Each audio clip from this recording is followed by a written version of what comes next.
I could never sleep well in hotels. I guess that's somewhat of an understatement. I could never sleep well in general, but the hotels were the worst. Just the thought that the previous occupant of this bed is a complete stranger was repulsive in my mind. But that's besides the point. What I'm getting at is how the lack of sleep in hotels changed my life. Christmas.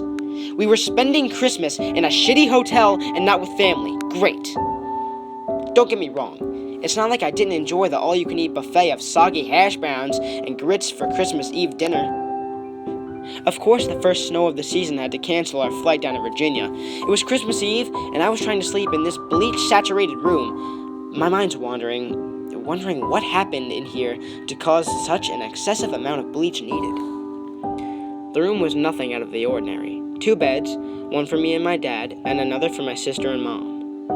A bathroom, and a stained microwave that looked in need of a good dusting. Somehow I escaped the room, and the stench of bleach, into a dreamless sleep. Waking up, I could tell it was early in the morning. My dad was next to me, snoring, and he usually wakes up before 4 a.m. That's when it hit me. It's Christmas, and I was about to let this bad fortune ruin my favorite holiday? Looking across the bed at the clock to check the time is when I noticed it. The silhouette of a man about 6'3" across the room staring at my mom's sleep. Still half asleep and caught up in the moment, I couldn't help thinking of Santa Claus. I realized how stupid the thought was, and horror soon filled my head. I choked back a shriek. I knew I couldn't let him see me awake, so I quietly put my head back down, pretending to sleep. My mind was racing. Someone was in my room, and I couldn't do anything. I was a scrawny 16-year-old. This man looked built like an ox. I wondered if I could wake up my dad in time, but I knew that wouldn't work. He slept like a rock. A bucket of water couldn't get him up fast enough. I was practically in tears. I'd never felt so helpless. For a second time, I choked back a scream. He was standing next to me. I could feel and hear his repulsive breath on my face. It smelled like he'd been eating rotten meat for a week now, with no thought to brush his teeth. If he didn't know I was awake, surely he did know. Seeing my face was contorted in fear. The breathing stopped and I couldn't help the sigh of relief. I would have kicked myself, but there was no need.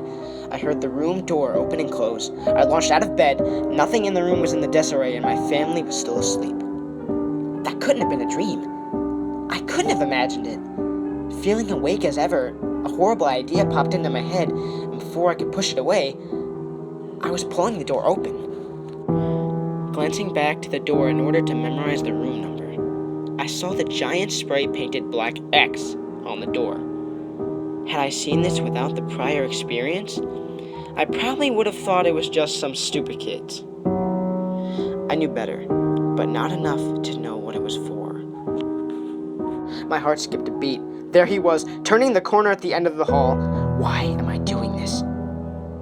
I tailed him down to the parking lot, but he was nowhere in sight. One moment, he's walking out of the lobby. The next, he's gone. Realizing how cold it is outside in paper-thin pajamas, I returned to the lobby. No one was around. Strange. I could swear there's usually a night concierge. Adrenaline wearing off, I realized how stupid and rash my actions had been. He could have killed me. I cursed myself back up the stairs. I knew something was wrong when I got to my floor. The door to my room was wide open. I hadn't left it that way, right? I walked inside, and after a quick search of the room, I determined it was safe and my family was still asleep.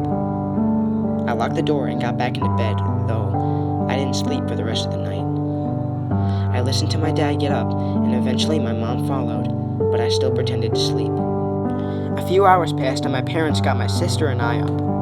We got into the car and made our way back to the airport. Digging through my bag to grab my iPod led to the finding of something that hadn't been in there the previous day. A note that simply held the 5 words I still think about to this day. I knew you were awake. It's now been 2 months since that hotel experience. I'm still scared for my life, and it gets worse every day. That note I found wasn't the only one. I still receive them.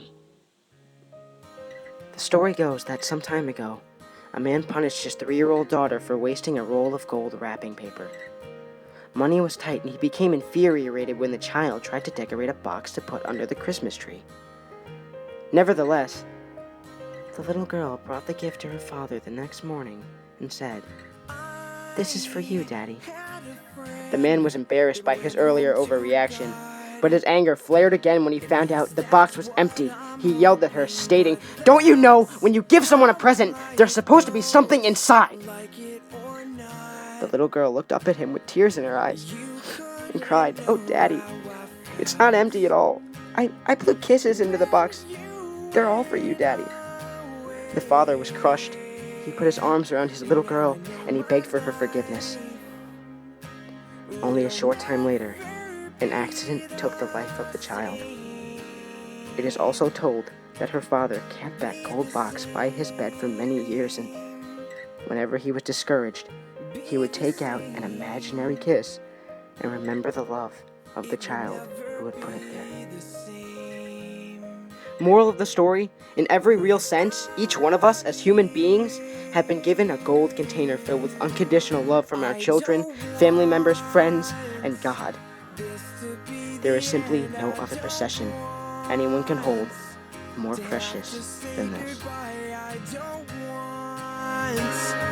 For this to be over, but this is not over. I'll see you someday down at the end of life's road. You'll be there with your arms wide open. But until then, I guess this is goodbye.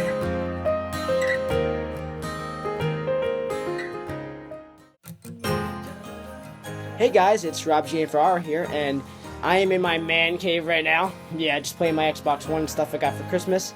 So I just wanted to say Merry Christmas and a Happy New Year. And I am coming out with this really cool live-action video called The Disappearance of Ashley, Kansas. Yes, it is a creepypasta. I hope you enjoyed tonight's creepypasta and moral story. The moral story, this is so far personally my favorite moral story on the planet. It was really sad. Even I cried a little bit trying to narrate this one. Okay, so Happy New Year, guys.